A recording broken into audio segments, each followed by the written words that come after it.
Welcome to the Mad Love Your Life show. I'm Mary D, the Joy Catalyst, here to be your host and transformation guide. Mad Love is about the mad, making a difference, and love is what we serve up to live a delicious life. My intention is to help you spark new ideas, break limiting beliefs, and align with your deepest dreams and desires. Get ready for laughter, inspiration, and finding your inner roar in every show.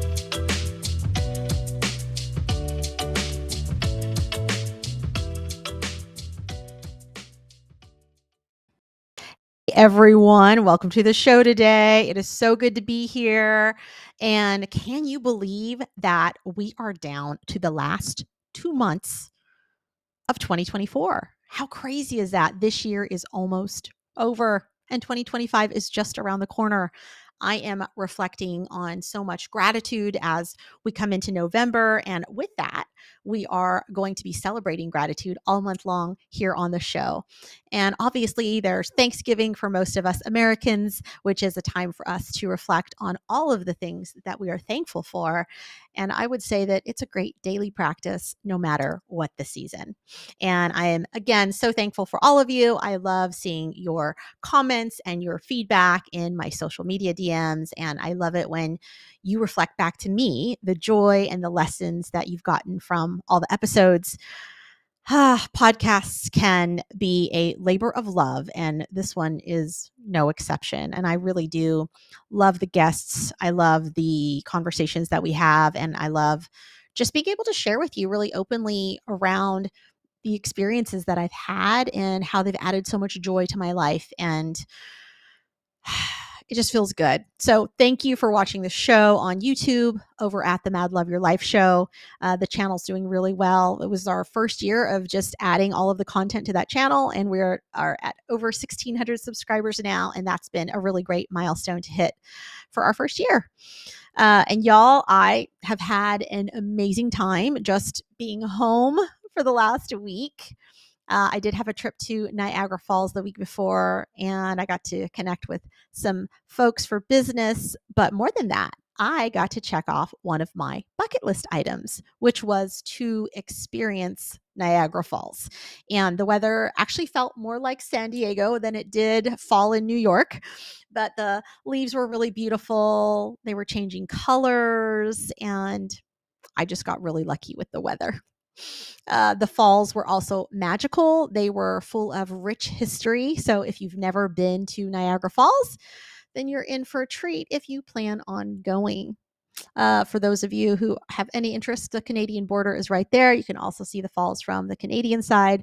And all you need to get across the bridge, the footbridge, is a real ID. You don't even need a passport. So that's a fun little travel hack for those of you that might not have a passport, but want to be able to venture over into that part of Canada. And, I'm sure that most of you have heard why gratitude is important, or some of you have a gratitude practice, and so you already see those benefits. You've heard us talk about it on the show before. And, gratitude is for sure one of those beautiful opportunities for us to look around and reflect on how blessed we are. Have you ever run into one of those people who just complain all the time, or they're always finding something wrong with everything or everyone?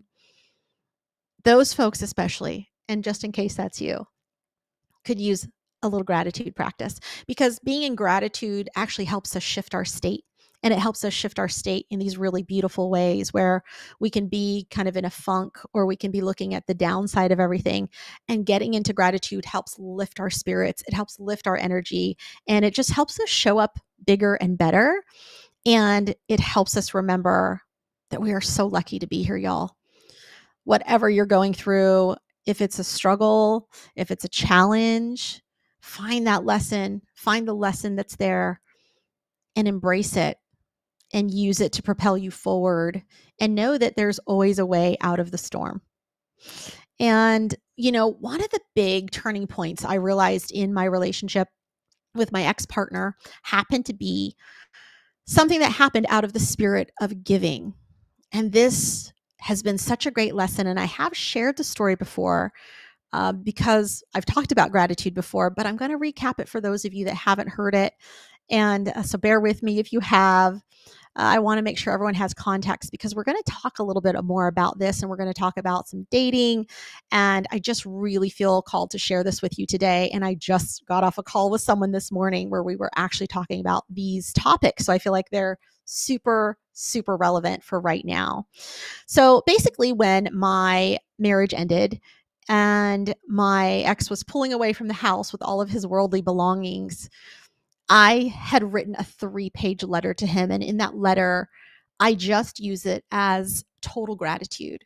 And in the letter, I expressed nothing but kindness and just acknowledgement into the words that I poured out on that paper, because I wanted him to know that I didn't hold our relationship as this ugly, gangly, and terrible thing, but rather that I held it with a lot of compassion and respect and hope for what it can continue to transform into. I wanted him to know that I didn't think he was a horrible man.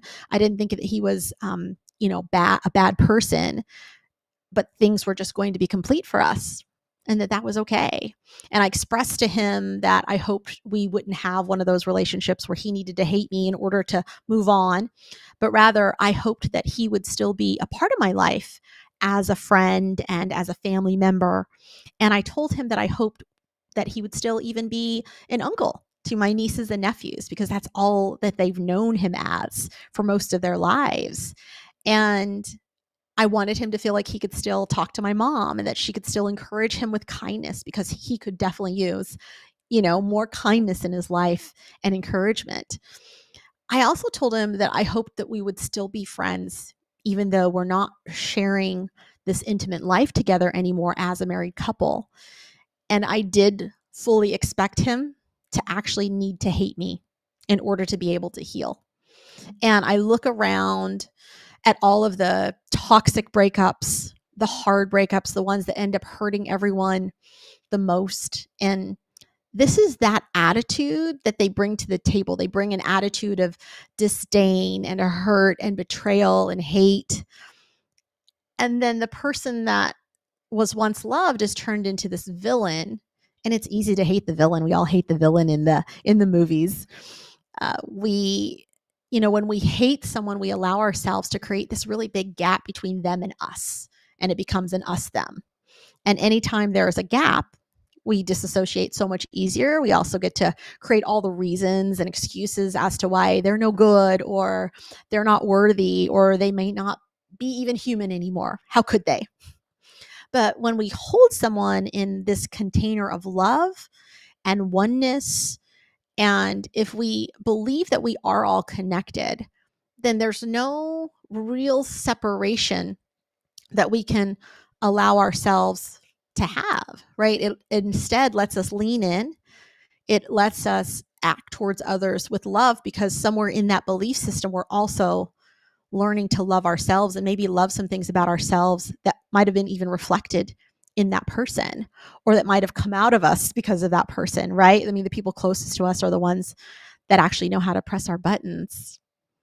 And I think it's within some of those realities that it's really important to sit with what's going on and go, oh, okay, like, what do I have to learn from this? What did I bring to the table? How did I contribute to some of this unhappiness and discontent that I'm feeling around what just happened?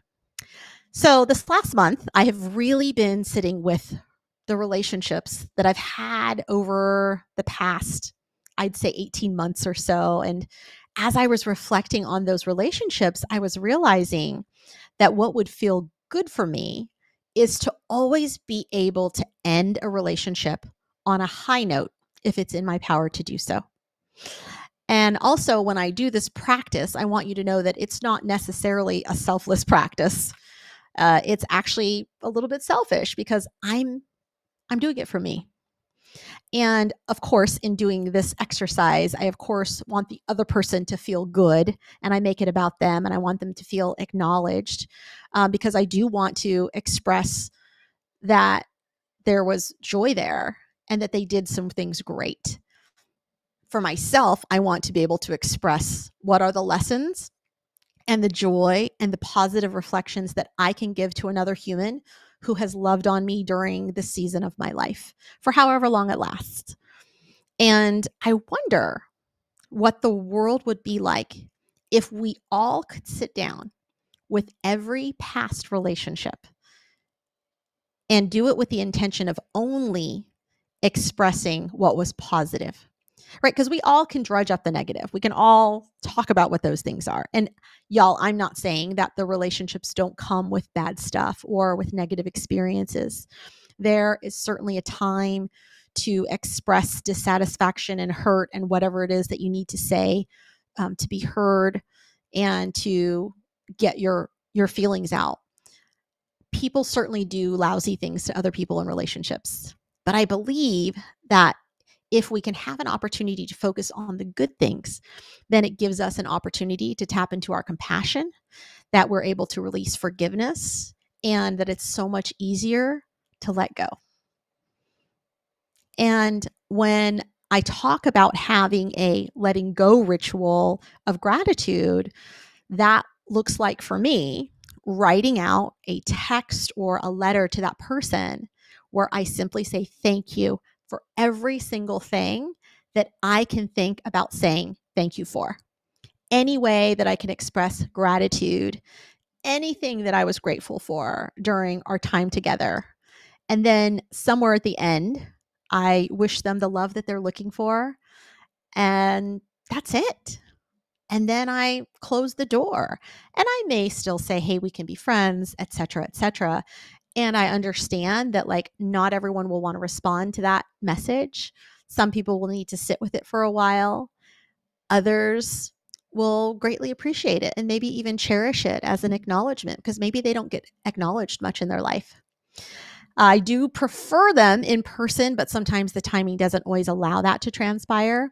And depending on the relationship dynamics, if there was a lot of negativity or if things didn't end on a good note for you also with them, then it may not feel good to do it in person. So that's why I find doing the positives and doing it later on sometimes is also the beauty of it. But it's just sort of closing the loop. And that's what I call it. A lot of times that's the subject line that I'll put if I'm writing an email. I say closing a loop.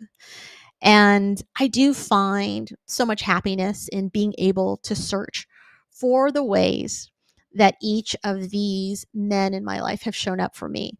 And it doesn't even happen in just these kind of intimate dating relationships. It can also happen in friendships. So I want to open that door and just tell you that like maybe there's a friendship that you've had in the past that you want to be able to go back to, maybe one you haven't tapped into for a long time, maybe even one you miss, but maybe one you're not interested in rekindling, or maybe you are. No matter what, if you want to put some closure on something or someone that's been on your mind, that gratitude letter, it will go a really, really long way for you.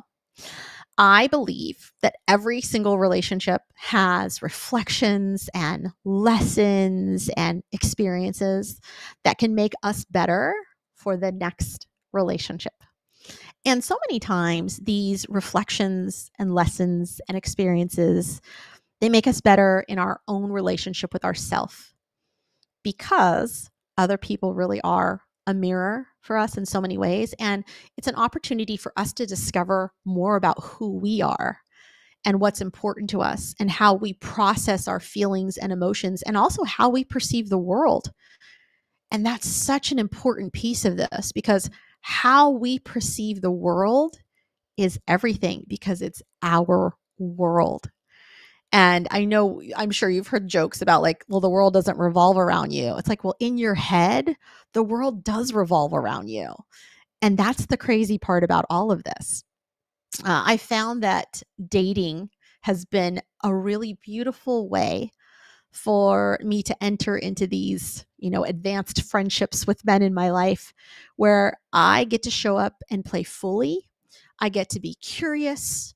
I get to lean into the discomfort and honesty and transparency, and also dance around some of those edges that are scary and vulnerable, because this go around for me, I'm not willing to settle for mediocre. That's why the last one had to go, because we just settled into such mediocrity and didn't get an opportunity to nurture and grow together. Like we stopped along the way somewhere. I don't want to sweep things under the rug. And I don't want to dance around issues if there are any. I want the fullness of knowing someone and having them know me, and the intimacy of giving the same kind of affection that I want to receive. I want to experience what it's like to relax into my feminine and be with a man who can be a container for me and hold all of me. I'm also so grateful for having a bigger standard of what I want in that intimate relationship. I'm proud of myself for taking a stand, for having that standard, and for upholding it for myself. I'm so appreciative that so many good men have come into my life, and I'm so grateful that it's the vibe that's attracted them into my life. And at the same time, I'm not willing to settle for good when I know that great is available.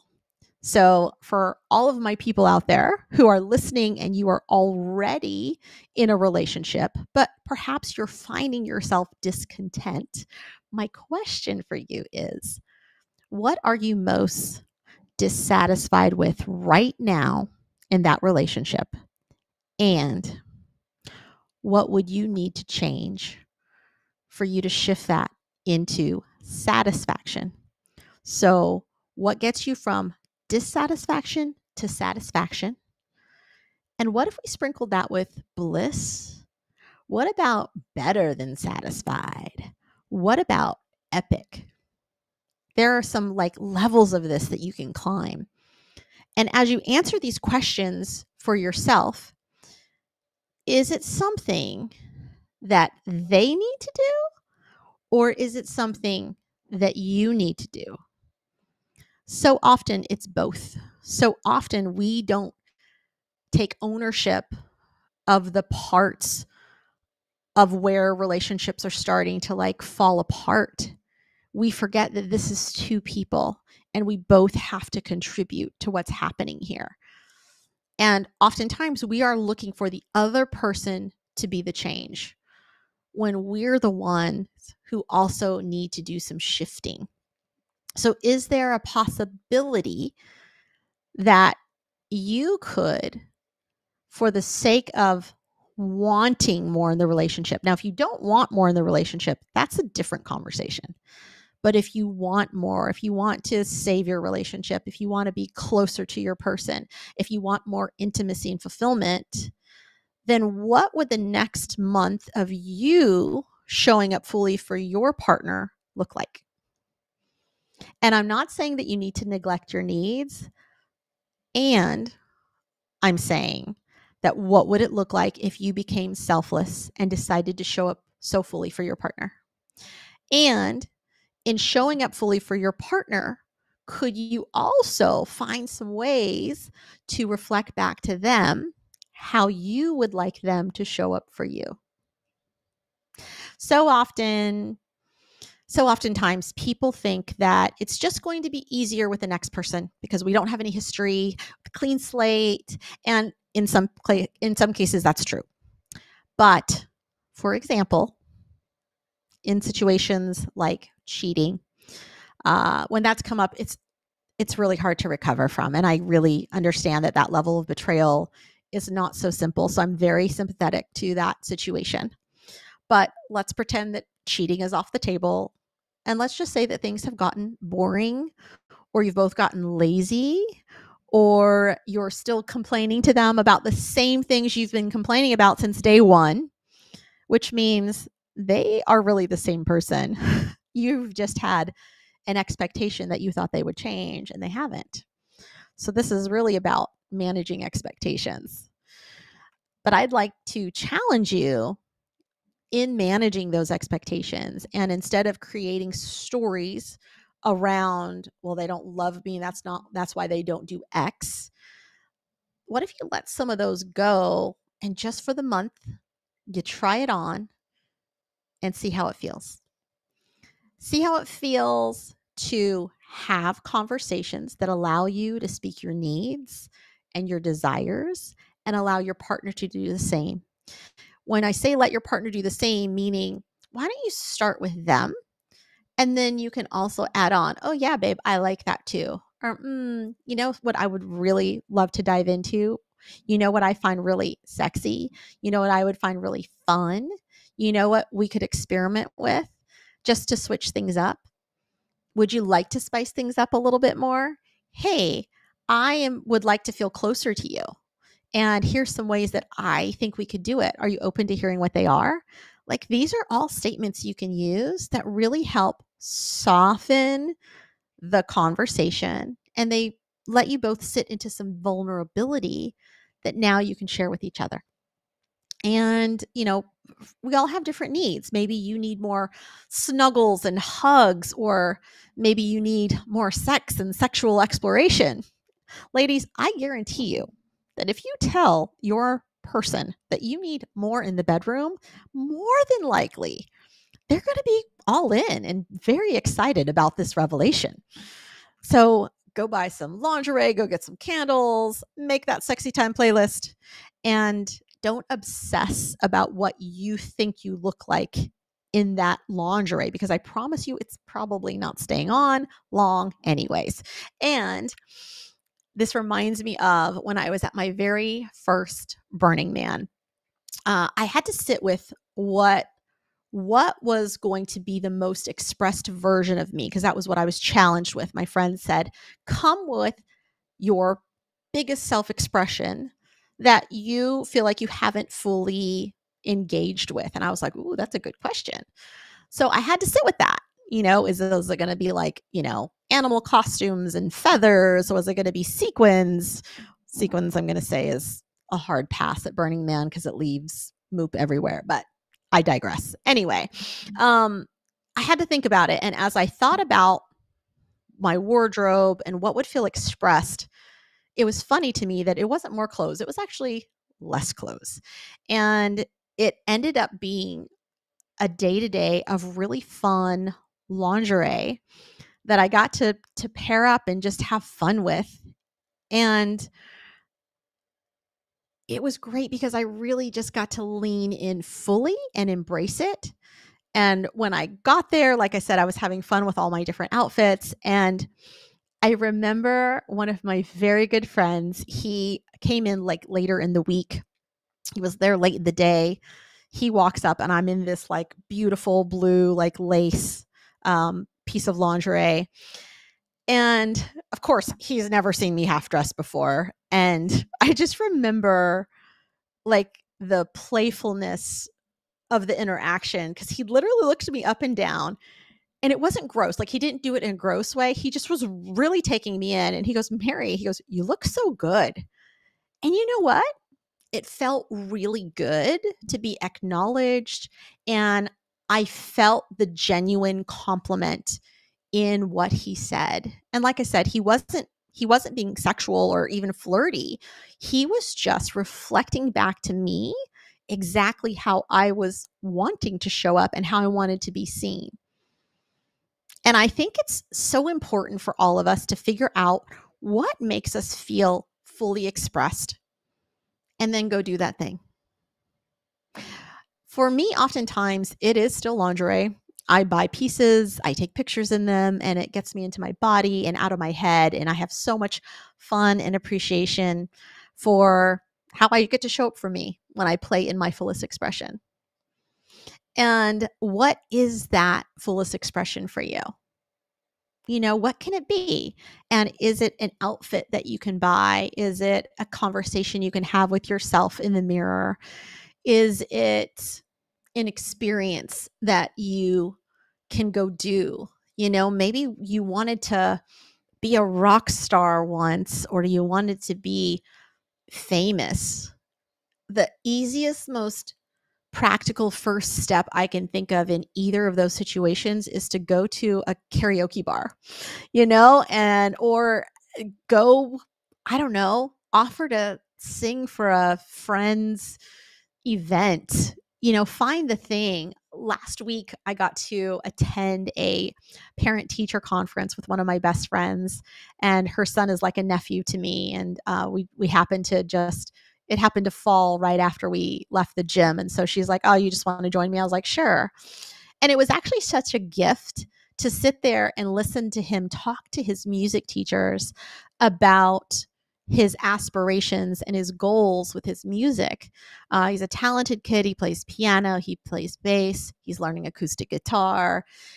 And I was thinking to myself, how can I encourage this gift that he's so good at? And how can I encourage helping him with his own goals? And a thought popped into my mind, and I ended up offering it to him later. And that thought was, what if I send you my own playlist of some songs that I would love for you to learn, whether it be acoustically or, on your electric or even piano? And what if the next time I had a little dinner party or brought over a date to cook for him, that this was part of the experience, is that this guy is playing for us and we're having a live music, at our session. And it gets to be something that he gets paid for, he gets to perform, and he gets to learn these songs specifically for this little gathering. And he kind of piped up and he got inspired too. And he was like, oh my gosh, like he was in. And I just realized, like, our fullest expression is so different for each of us. And how can we see each other so that we are able to bring out these expressions, right? Because it's such a gift when we have people in our lives who are willing to see us and when we're willing to see them. And it's really good, y'all. Also, since we are on a bit of the dating topic here, I want to throw in a little bonus topic today. And it's something that, again, I was sharing with a single friend of mine this morning as we were going back and forth. And I'm going to take it as a wink from the universe that we should add it to the show today to remind any of you who are in the dating pool that it's okay to take it slow. I talked about, the closing process, which is the gratitude practice. But one of the opening practices that I really love, that was reflected to me by someone who actually wanted to get to know me through dating, that I thought was brilliant, was taking the same principle that we do in business. So in business, I have a principle around hiring. I didn't come up with this, y'all. But the principle is fire fast and hire slow. And when you hire, you want to hire for attitude. So, because the technical stuff can usually be learned. And in that, this principle works really well in dating too. When I say take your time, the practice in the beginning is to literally take the time, whether it be a phone call or maybe it's a series of text messages or chats that you do with this person over the course of maybe 1 to 2 weeks. And for some of you, you're like, I don't have that kind of time. Well, if you're investing for a long-term relationship, then I'm going to encourage you to make space for that. And so many times people are like, oh, well, I know if I meet someone right away. It's like, do you? Or is that just hormones and chemistry? Because what would happen if you take away the physical element initially and you actually get to know someone for who they are? These baby steps allow you to build a really fun foundation of friendship, a fun foundation of alignment, and it gives you an opportunity to do the discovery around the important things faster. And when I say faster, I mean, you are not going to waste your time spending hours on a date with someone when you've had the preface of time with them to ask some questions and make it a game. And when I say make it a game, make it a fun game. You can always say to that person, hey, future potential partner, whatever their name is. And then let's play a game. And I'm going to ask you some questions. And why don't you come up with some questions for me? And the only rule is that whatever question you ask, you also have to answer. And you have fun going back and forth. I did this with someone for a couple of weeks because I was traveling and I didn't have a choice. And I loved that he was game for this. And he was the one that came up with the idea, actually. And as we went back and forth, what was really fun was to just see all the places where we could both check the big boxes, right? So big boxes are going to be things like, do you see children in your future? Do you feel called to actually need to be married again, or would you live with someone long term? How do you feel about smoking, drinking, drugs, parties, um, traveling? What are your habits?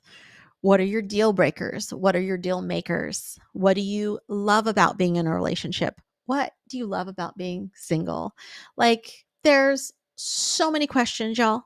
And it's a great opportunity to ask all of them and ask them openly and freely, and also answer them transparently and honestly, because you're really getting to know each other. And if you will apply that layer of vulnerability to that conversation, there will be an openness and a nice friendship bond that helps form or also inform you as to what kind of person this might be and if they would be a good match for you.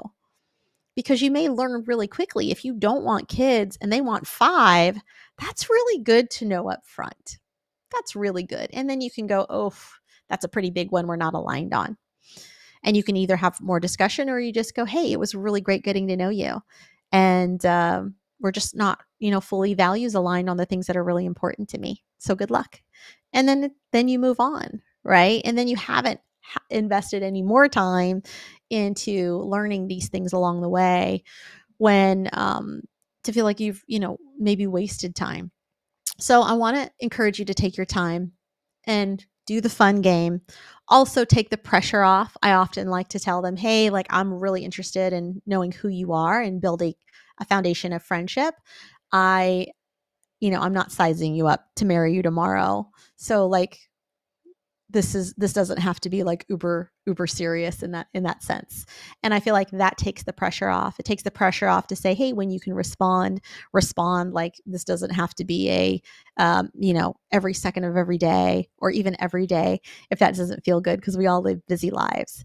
So it's just the things that you also might want in those situations. Feel free to reflect them. You have nothing to lose and everything to gain by just being honest and transparent and speaking your needs. Also, have fun. Try new experiences together. Try something different. Go do a breathwork class. Go do a cold plunge. Maybe you go to a yoga class. Maybe you go hang gliding. Maybe it's not just the same old dinner, a hike, a movie. Maybe it's something a little more adventurous. Maybe it's a paint and sip class. Maybe it's pottery and seeing what you can build. Maybe you guys go do a charity activity together. Maybe you do a Habitat for Humanity, build a house, paint a wall together. These are the experiences that you want to really see someone you're going through life with. And so when you can do something that's got a little bit of challenge, or maybe even discomfort or vulnerability to it, you are going to learn so much more about that human and yourself through the process. So I want to encourage you to, color outside the lines. Nothing wrong with that. And with that, all of this, of course, is going to lead you to a little trial and error. And it's all about finding the fit that feels really good for you. And it's about finding that space that you can really play in and feel good in. And again, live fully expressed. So for all of you who are also celebrating this week Halloween, I am going to be with my friends in San Diego. And our group theme this year is Christmas. We have a snowman, a Santa. I think we even have a Mrs. Claus. We have a reindeer. We have a snowflake. We have a Christmas tree. I think it's going to be fun, and I think we're going to be a hit. So with that, I hope that if you plan on celebrating, that you are safe and have fun. Also, I wish for you that life where you live in your fullest expression. I wish for you a life where you are seen and heard, not just by your close relationships, but by your own inner child and your inner spirit. I wish for you gratitude in all the ways that fill your cup. And with that, that's today's show. So if you want to get in touch with me or just check out the show notes, you can pop down into the comment section. You're going to see a way to get all of the Mad Love. We also have extended content over on YouTube at the Mad Love Your Life show. And until next time, may abundance always walk beside you. May joy always go before you. And may love always guide you on your path. Thank you for tuning in to today's show. We air live every Wednesday at 4 p.m. Eastern Standard Time on Bold Brave TV. We hope to see you back next week. For more ways to connect with my guests, content, programs, and retreats, just head over to www.marydee.com and subscribe. That's MARYDEE.com.